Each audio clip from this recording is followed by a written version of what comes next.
An assessment plan just came home in your child's backpack, and it's full of letters and numbers. WISC, BASC, TOP, ADUS. What do these tests actually measure? And why is the school choosing them? In the next few minutes, we'll decode every major test a school psychologist uses, so when you sign that plan, you know exactly what you're agreeing to. Schools don't test just to test. Every assessment has a legal job to do.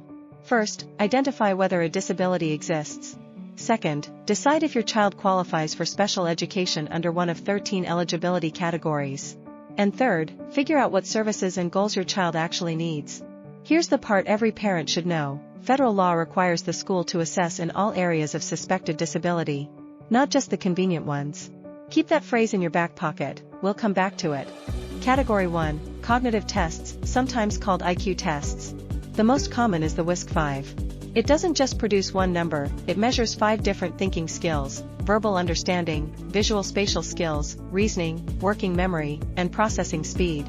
The school runs it to understand your child's learning potential, and the gaps between those 5 scores often matter more than the total. The WISC-V measures 5 distinct thinking skills. Verbal understanding, how well your child uses and understands language. Visual spatial skills, thinking with shapes and space. Fluid reasoning, solving new problems. Working memory, holding information while using it. And processing speed, how quickly the brain works. Each one can look very different from the others. If the WISC isn't a fair fit, the psychologist may choose the CAP or the DAS instead, tests that rely less on language and reduce cultural bias. And for children who are nonverbal, learning English, or have hearing differences, tests like the LIDER or the TONI measure intelligence using only pictures and patterns, no talking required. Remember, the pattern across all 5 scores tells a richer story than any single number. Category 2, Achievement tests. These measure what your child has actually learned, reading, math, and writing skills compared to grade expectations. Here's why they matter. When the school compares cognitive ability against academic achievement, a big gap between the two is classic evidence of a specific learning disability. Average intelligence plus far below average reading is not a motivation problem, it's a red flag. The big 3 achievement tests are the WIAT, the Woodcock-Johnson, and the KTEA. They cover the same territory, psychologists just have preferences. The WIAT gives a broad picture across subjects. The Woodcock-Johnson breaks reading into finer pieces like decoding, fluency, and comprehension separately. And the KTEA adds an error analysis layer, not just what your child got wrong, but what kind of errors they made. That last piece points directly to the right intervention. When cognitive ability scores sit in the average range, but academic achievement scores fall far below, that gap is the classic fingerprint of a specific learning disability. The school is required to look at both sides of that picture. If they test one without the other, the assessment is incomplete. Category 3, Processing tests, and in California, these are especially important, because a processing disorder is part of how learning disabilities are legally defined. Processing tests answer a specific question: is the information getting into your child's brain correctly? Not whether they're smart, but whether the input pathways are working. The top measures how the brain handles the sounds inside words, called phonological processing. Low scores here, combined with low reading scores, is the classic dyslexia fingerprint. If a school is looking at dyslexia and didn't run the top, that's a gap worth noting. The TAPS checks auditory processing. Can your child take in what they hear? A child who struggles to follow multi-step directions or learn from lecture may have auditory processing difficulties that no one has officially identified yet. The TVPS checks visual processing, not eyesight, but how the brain interprets what the eyes see. Discrimination, visual memory, spatial reasoning. A child with weak visual processing can struggle with reading, math alignment, and copying from the board, even with perfect vision. The Beery VMI adds another layer: how well do the eyes and hands work together? It asks your child to copy shapes, and the accuracy of that copying predicts a lot about handwriting and written output difficulties. Memory tests like the RAML and TOML find out whether information is getting stored and retrieved correctly. A child might understand a concept in the moment, then have no access to it the next day. That's a memory problem, not a teaching problem. And the NEPSY is a flexible neuropsychological toolkit. The psychologist can pull specific pieces from it to investigate attention, language, motor skills, or social perception. It appears frequently in autism and ADHD evaluations. If your child has red flags in any of these processing areas, sound, vision, memory, eye-hand coordination, and the school's assessment plan doesn't include a test for it, remember what we covered earlier. Federal law requires testing in all areas of suspected disability.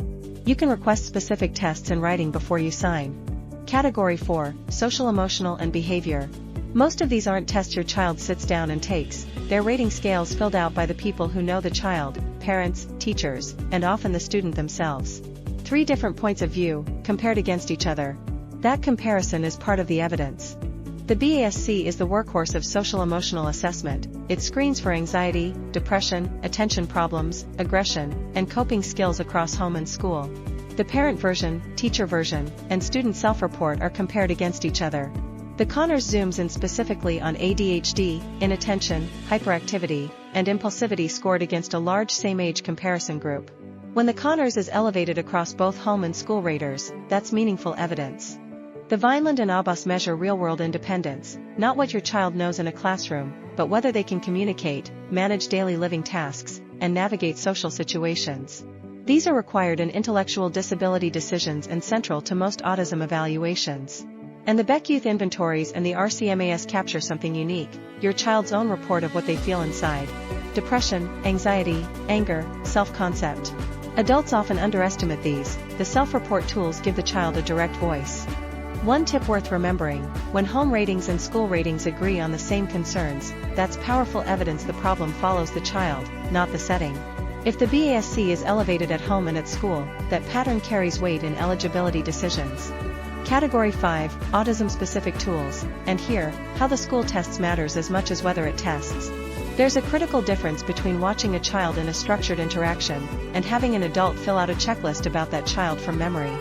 The ADOS-II is the gold standard for autism assessment.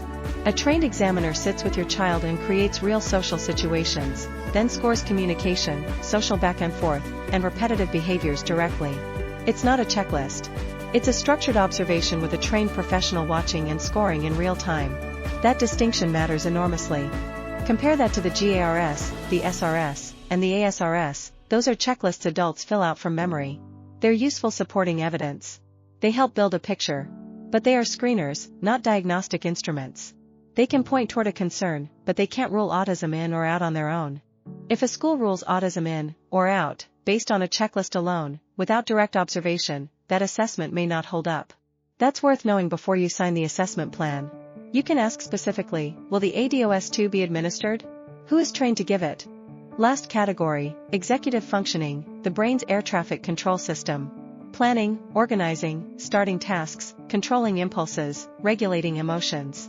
When this system is weak, a child can understand the material, be genuinely motivated, and still be unable to produce consistent work. The brief is a rating scale that measures how executive skills work in real life, at home and in class. Parents and teachers rate specific behaviors. Does the child plan ahead, start tasks without being reminded, control impulses, manage emotions? The D-KEFS tests these same skills directly, one-on-one with the examiner: flexible thinking, inhibition, problem-solving under a timed condition.